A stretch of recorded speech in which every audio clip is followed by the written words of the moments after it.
So the first important thing to know when you need to import some photos into your PSD file is not about the content itself, so about how the photo looks like, but also about the depth, so the amount of informations you have inside that file.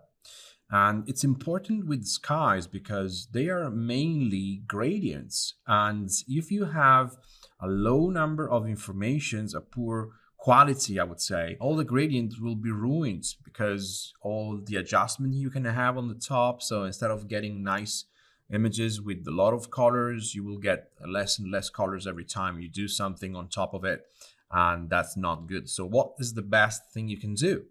The best thing you can do is to go physically outside with your own camera and take your own pictures. And when you select the format, you need to select the RAW format. So you can have 16-bit depth images, and the amount of information inside, it's a lot bigger than 8-bit. So this is the best thing you can do. If you cannot do that because, I don't know, you don't have a camera, I mean, buy it. But if you cannot do that, at least you can go and search for backplates when you buy HDRIs from, for example, Peter Guthrie. Every time you have an HDRI, you also save in the same zip file a lot of backplates, a lot of photos from that same sky, and you can reuse them as you want. But the problem is these photos are not 16-bit. There's photos are JPEG and they're 8-bit, and so you can easily ruin them with a few adjustments.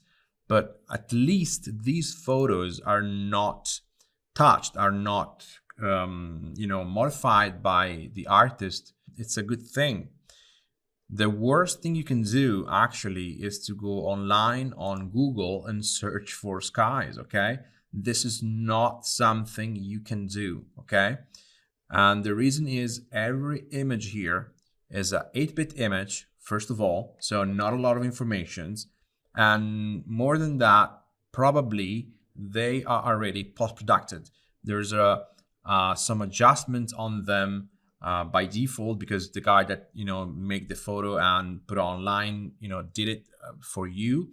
And so the amount of information, even if you have an 8-bit, it's a lot lower than an 8-bit file because you don't have the entire range of gradients, the range of colors you may have in a 16-bit image. And so the only way to use something that comes from Google or different research engine is photos that looks like they're just out of the camera, something like this. You see, it doesn't look like someone post-product this one. Other problem is the JPEG format. The JPEG format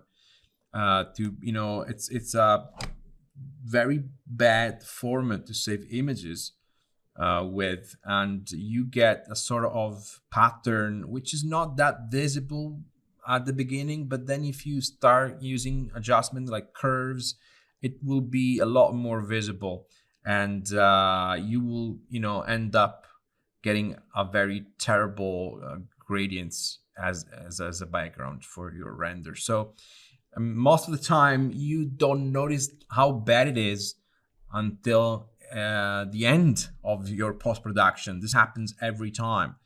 And I got like former students come back to me and said, Roberto, I can see very bad gradients, and when I save the image, I can see something like weird lines cutting through the sky.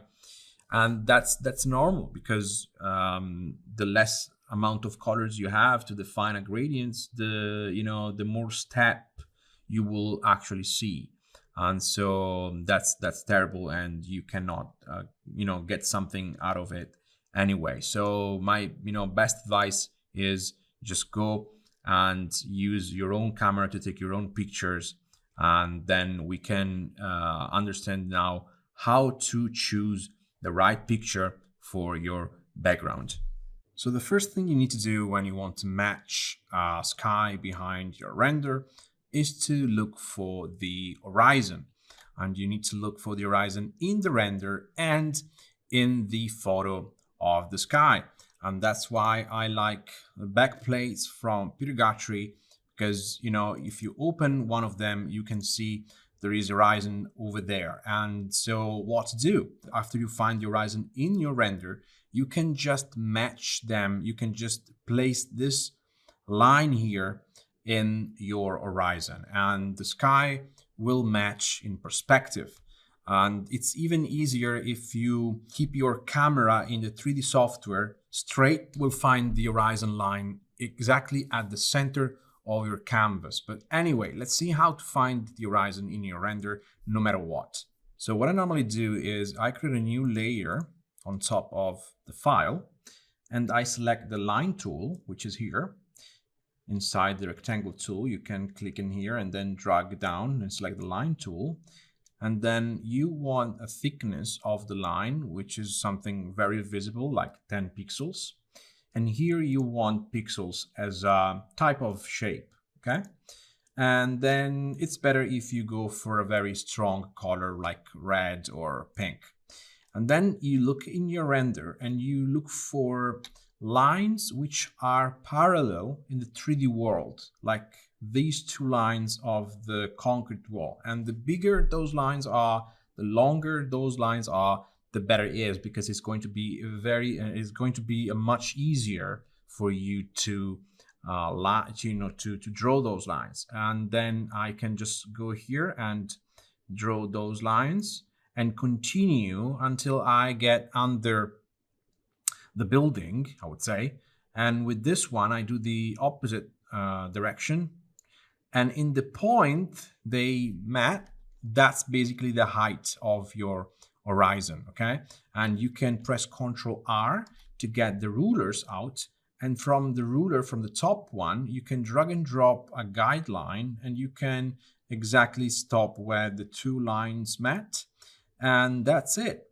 And now if you try to do the same with the other lines, which are still parallel to these ones, you will get the same result, okay? So for example, I believe that these two lines here, 1 and 2, they are parallel to this one in the project itself. So if I do this again, okay, so if I click in here and drag and follow, see the same perspective, they will end up in the same point.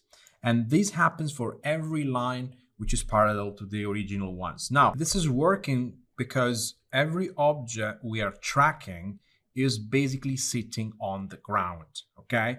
So this wall here is on the ground completely, is not tilted. These part of the building is still parallel to the ground. And if you try to do the same with something which is not parallel to these original lines, it will work the same. But probably you're not going to get to the same point, but you are going to end up on the same horizon line, okay? If I go here and I try to continue these lines here, see, which are parallel, between them, you see, we end up on the horizon line no matter what. So in case you pick an object which is anyway parallel to the horizon, but rotated in another way, it doesn't matter. It will end up on another focus point, but on the same horizon line. And that's it. That's all you need to do, to find an object which is sitting on the ground and then continue those perspective lines until they met, and that is your horizon. And you can just remember which one is it by dragging down a guideline. And then now you can hide or destroy this layer. It doesn't matter. We have the guideline. Remember, if you want to hide guidelines in Photoshop, you can press Ctrl H and Ctrl H again if you want to show them up again. Okay. The next thing to do is to understand where the sun comes from. Now you have the 3D file, so you can understand exactly where the sun comes from, but anyway, you can even understand it from the render itself. You can look at shadows and where the light comes from. So if we have another layer, I can assume that we are here looking at the building, okay? And here we have the concrete wall on the left. I can see some light here coming from the sun. So the sun is at our right, on our right shoulder, I would say, and it's pretty low because we can get some light on this facade. So it means that it's passing through these windows, and so it's pretty low, kind of dawn or dusk lighting. But anyway, we can see even on this part of the wall, the shadow is not in line with this glasses, but it comes a little bit out of the wall. So the sun is probably not here, but a little bit earlier. So we get the shadow coming, in this direction. But anyway, we don't have to be 100% perfect. We can just find a photo of a sky with the sun on our right shoulder, or if you want, on the other side, okay, symmetrical other side, and then we can just flip the image. We can just flip the photo, okay? Anyway, just an example. In this case, if you find a picture with the sun visible in the sky directly, that would be wrong, because that means the sun, is probably here. And this is not true, okay? So, make a little bit of practice and try to understand where the sun should be, depending on the camera, depending on the shadows you have in the render. Anyway, you have the 3D file, so you already know where the sun is. But, to find then the right photo of the sky with the lighting matching your rendering lighting is not easy sometimes. And even if you fall in love, with the sky, and that sky has the wrong lighting, I'm sorry, but don't get too attached, okay? So let's take a look for a possible sky we can use. I've seen this image, and these may look okay because we have the sun coming and producing a shadow that goes completely on the right. Now, of course, if we use this photo, we need to take it and flip it horizontally. But if I'm looking at the shadow a little bit better, I can see that they are kind of very, very short, which means that this photo has been taken when the sun was still high in the sky. And if you look at the moment, this is 3 p.m. in the afternoon, and probably it's too early. So we need to look about other photos, and I found these one. And as you can see here, in these photos, the sun is pretty low, pretty low. And of course, I cannot pick these ones because I can see clearly the sun, in the sky in front of us. So I need to, wait for the sun to move out of the frame. And in this picture here, I can clearly see that the shadows are on the right and the sun is coming from the left, which is exactly what I'm looking for. So if I drag and drop this image into my Photoshop file, first of all, it will be a smart object straight away. And I get the anchors here to modify it. So I right click immediately and I go for a flip horizontal. So the sun now is coming from the right where I want it, where I need it, and pressing Alt, and I can scale this up a little bit. And then I can move it down, and it doesn't matter if we made a mistake. If you press enter and we accept the position or the size of it, this is anyway a smart object. As you can see from the icon, I put it inside the sky folder, and then I press Ctrl H because I want to see the horizon again, and I want to match the horizon of the picture of the photo with the horizon of the file. And I can just press Shift on the keyboard, so this image isn't going to move only vertically.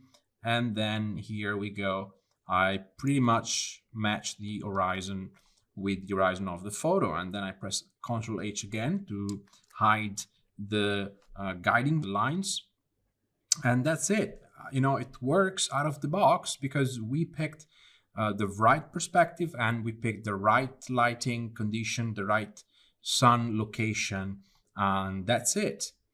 Now, The fact that we found a sky doesn't mean that you need to keep the first sky that works. You can continue to search for other skies, and you can also modify something you found and do a customized version of your sky, maybe with some other photos, maybe with painting some gradients yourself, maybe using some curves. And we are going to see this kind of stuff in the next video.